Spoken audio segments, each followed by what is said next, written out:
Hello, everyone. Welcome back to the lecture on the seminar tutorial on data visualization. Now we're going to use one of the built-in data sets that comes with ggplot. It's called the iris data. It's about flowers. It's about orchids, about irises rather. It's called Anderson's iris data set. You can look that up. It's quite a famous big data set. But instead of using participants data, we're going to use something that's a little bit more dynamic so that we can see some more data points.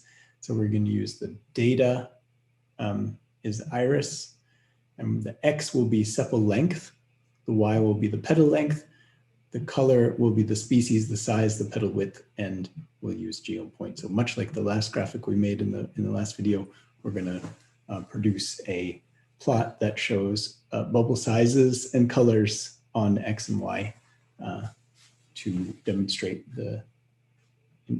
some kind of interesting points in the data. So let's call this iris. So I'm going to add these hashtags just to demonstrate again that we can use. You see my code is getting a little bit longer. Now I have in the table of contents, I can find my iris data, and I can actually also collapse these so that they're not showing so much, so that I can have some space to work here and not get distracted by lots and lots of messy code. And it's important to add lots of notes as you're working so that you can go back and find stuff. So we're going to use ggplot again. We're going to say that the data in this case is iris. If you want to know what that is, let's say you're curious about iris, you can do iris here, question mark iris, you get a help file. And you can see that this is Edgar Anderson's iris data set, which is famous Fisher's or Anderson's data. And it has all kinds of, I guess it just comes purely with data sets, not with ggplot. So it's built in again to R, something you can always work with. And yeah, gives you some examples here, but that's all about that data set. If you want to read about it, they also provide some citations. So anyway, we're going to use the iris data. We're going to also call, again, AES. X is equal to sepal length, sepal length, and Y is equal to petal length.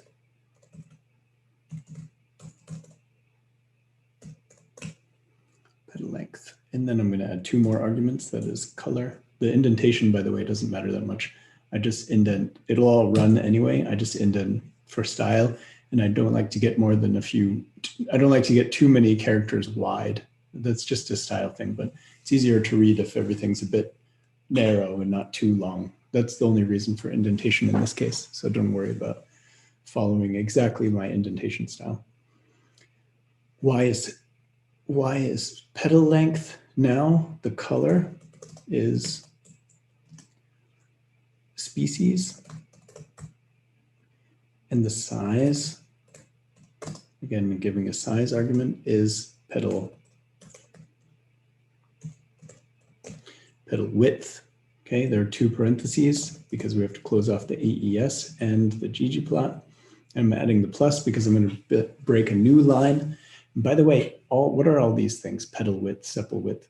Actually, if you look now, we looked at the help file for the iris data set, and it says something about all the names in here, but you can also just call, of course, names iris, and then you can see that those are the names, right? And if you want to know what the data looks like, maybe you can just look at the top of the data set. That's a quick way to look. You can see, oh, look, sepal length is a bunch of numbers. Species is like this. Names, you could also do str, iris, and you can see that that's actually numeric. All of them are numeric except for the species, which is a factor with 3 levels. So that's what's useful about those things. Okay, so we're going to do plus and then genome point, as we've done before. And then if we run this, then we get a nice graphic here with petal length on the Y and sepal length on the X. And then we can see there are 3 different species, and there are some differences in these species. And the petal width is quite different between the different species as well. Good, I'm going to save this, by the way. I'm just going to call it test, but you should probably call it something that you'll be able to find again later. I don't want to save it, so I'm just gonna, I can write script here. Let's call it wrangling. If you're going to share it with me, then probably the best practice will be to put your name here. So I'll say Whitney wrangling script, right? So I'll know, or sorry, it's visualization script. So that I'll automatically know what it's about. So I'm going to save that. If you're going to save it with me, try doing that, your last name, etc. So I know whose work I'm looking at. Good. So there's that. Now let's see what's next. We're going to use another data set, the diamonds data. So let's see about diamonds before I say anything wrong. Diamonds is from ggplot. That's what I was going to say. It's a ggplot data set. So it's a really big data set full of information about diamonds. And it tells us all kinds of things about diamonds: the price, the carat, the cut, the color, the clarity, etc. So we're going to use some of those variables to do our plot. So we can do color and shape. In this case, it might be useful for you. Sometimes you want to show multiple factors at the same time or aspects of a variable at the same time. You can use shapes as well. So we're going to create a smaller diamonds data set, just the top 100 rows. It's a really big data set, so it takes a long time to run if it's too big. So we're going to take the top 100 rows and we're going to do a scatter plot with carat on the X and price on the Y, and the color of the diamond is the color of the points. So that's just taking the top of n diamonds, right? The 100 top n is also from tidyverse.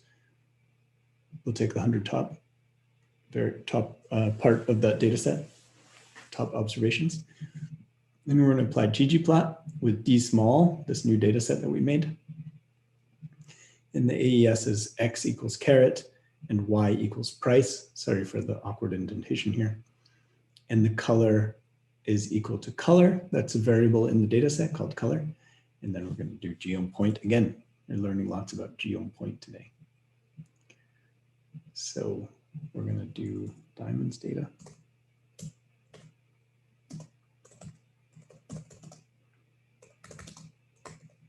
So now I can find diamonds data in my table of contents, and I'm going to do d small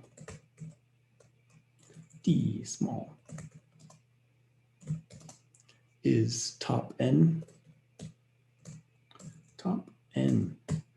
So if you want to know what that is, of course, you could always just use the top n down here, top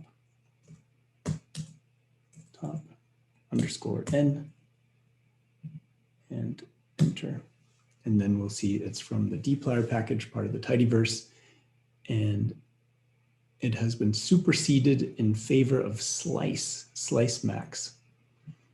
It will not be deprecated in the near future. Retirement means that we will only perform critical bug fixes. So maybe it's not the best option if you want to cut the top off your data set. We're going to use it for now, but there are other options. Yeah, let's try it. So top n diamonds.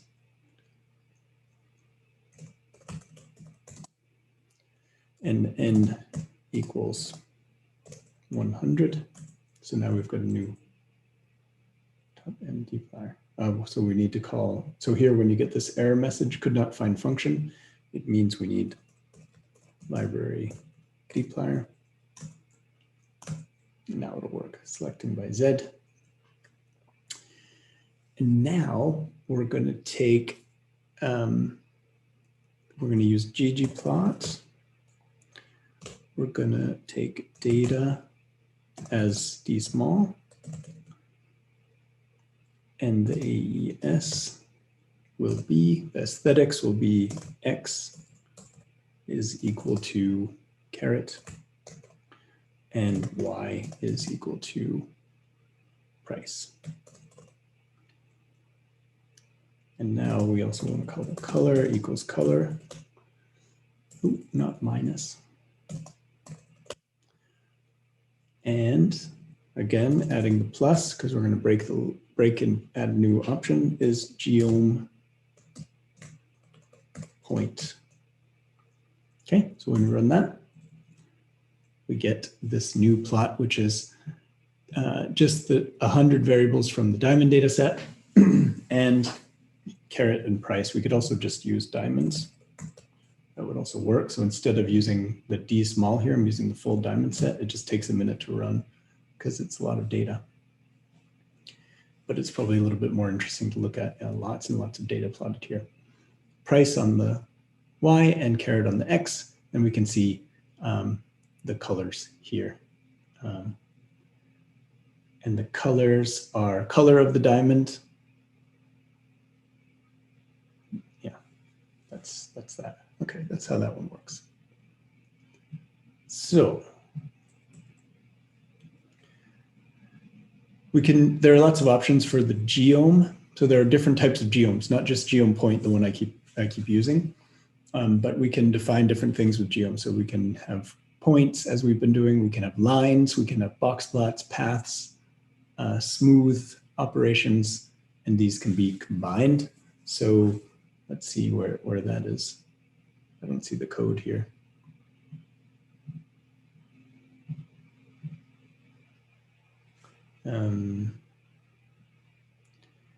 Apparently that was don't show. Echo false, create a smaller diamonds, 50 rows. Yeah, that's right. I have an echo false here. So it wasn't showing up, that code. But now it should show. Yeah, there we go. So now if I show this in the browser, I'm going to zoom through again. Yeah. So different plots can be shown with this. And you can't see it very big, very large there, but I'm taking the top, again, just the top end to make it easier for you to run on your machines. Top end, that is the top 50 rows of the diamonds data. And I'm going to create a scatter plot with smooth conditional means overlay with caret on the x-axis and y-axis is price, right? So let's do it.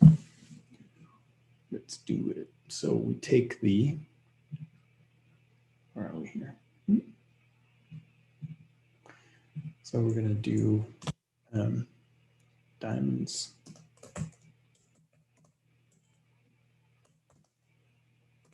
$50, 34. So it's showing up in my table of contents. D small, I'm making a new D small, this time with 50. This time with diamonds. N equals 50. D small is top N, sorry. Top N, diamonds, N equals 50. So now it's taking the top 50 rows. And then I'm going to call ggplot on data equals D small. And the AES, the aesthetic, is X equals caret. Sorry, I like to put spaces here, equals caret. And Y equals price. Got those two parentheses to close the AES and to close the ggplot. And now I'm going to add a plus here. And I'm going to say geom point. And I can combine, right? That's the whole point of this one. So I can combine things. So I'm going to say geom point plus geom smooth. What does geom smooth do? We can ask our friendly help file by saying geom smooth then we find that it makes smoothed conditional means. It should aid the eye in seeing patterns in the presence of overplotting. We'll see how that works. So at geom point, I add a plus. I don't know why it's giving me an error here.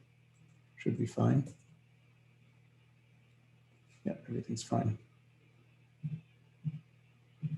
Just doesn't like that space after the plus sign. So what we get here is smooth conditional means, but really just a cluster of plots. We can also, we don't need to do D small, we can do diamonds. If your machine is working okay, then it will run relatively quickly, although you do have to wait a bit to get it to run, and you might hear your laptop getting ready to take off like a helicopter at the airport. Here we go. So that's the full data. So here, maybe it makes a little bit more sense, this smoothing function for understanding overplotting. Good.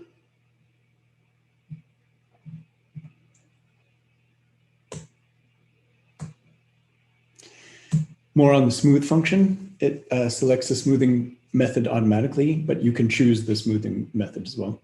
It's based on data, the smoothing method, but you can specify with method equals. So what we're going to do now is geom smooth.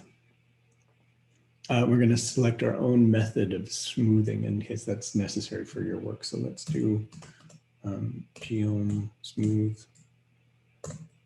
options 1, 2, 3, 4. So I get my TOC there, and I'm going to call. First thing I'm going to do is call the D small as the top N of diamonds. And I think again, top N diamonds, and I think N is equal to 50 again. It disappeared on me. There it is. N is equal to 50. So now that should run just fine, D small. And I can call D small and see there are 50 rows. Now,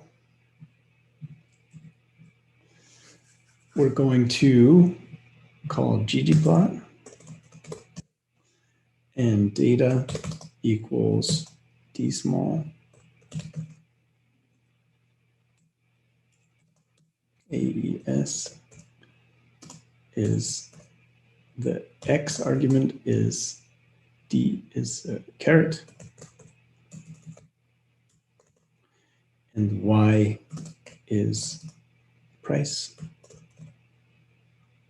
And then I'm going to add a geom point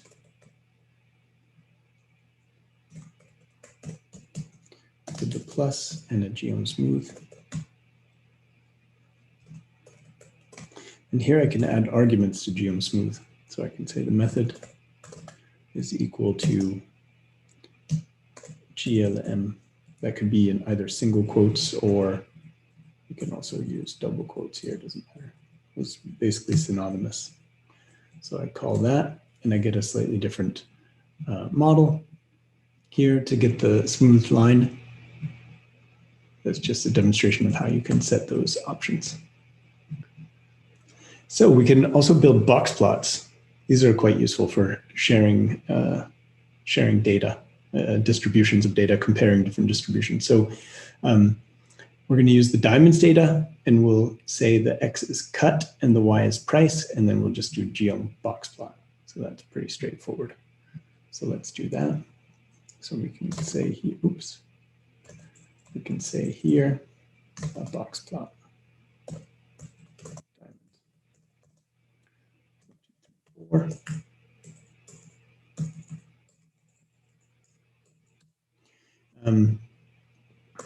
ggplot data diamonds. We're going to use the full data set now. AES is aesthetics are X equals cut, Y equals price, divided by caret in this case. We could say whatever we want about what we want to be on the x-axis. And it's a geom box plot. So I run this. And we get a bunch of little box plots here comparing the various cuts of the diamond. So some are fair, good, very good, premium, ideal cuts. And we can see the price, how that varies across the different cuts of the diamonds.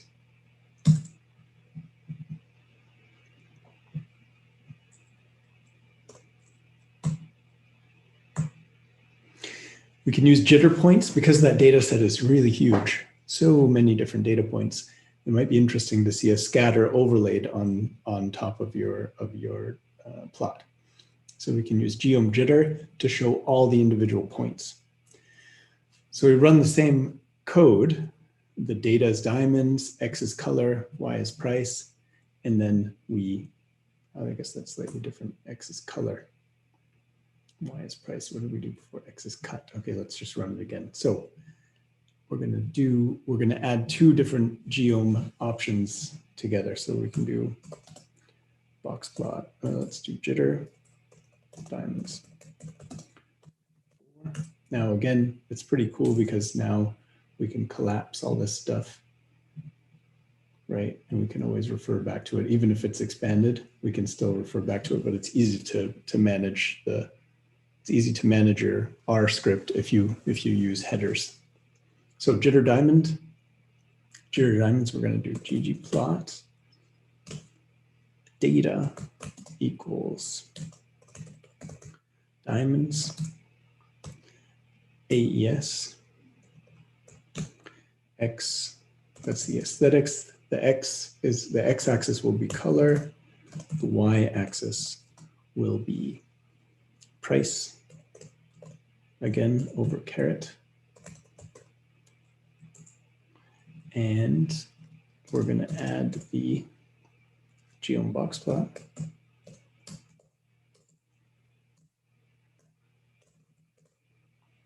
That'll already work, by the way, so we can, I don't know why, we can already run that and we get the box plot.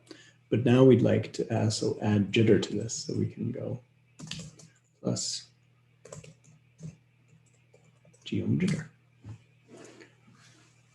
We need to add the parentheses. Look at that error message. That's a really nice error message. It says, did you forget to add parentheses? It's one of the nicest error messages you'll get. It just tells you straight up what you did wrong.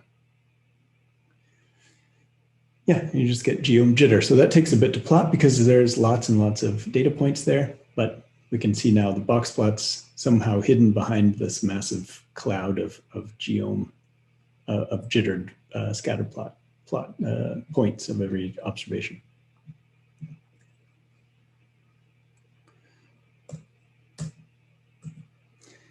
So now it is your turn to perform. So look through the Learn R materials, look at the stuff that I've provided there, go through the rest of the examples. I haven't gone through all of them here. After you've gone through that tutorial, then please do the following exercise. Create a scatter plot, bar chart, and a box plot as above for your own, just for your own edifice, so you can have some experience running those things. Vary the sample and run the same analyses and plots. That is, take top end and select more or less of those things, of those those observations. Share your most interesting figure and save your most interesting figure and share it with us. And that'll be it for today. Thanks for paying attention, and good luck with making your plots. Look forward to looking at them.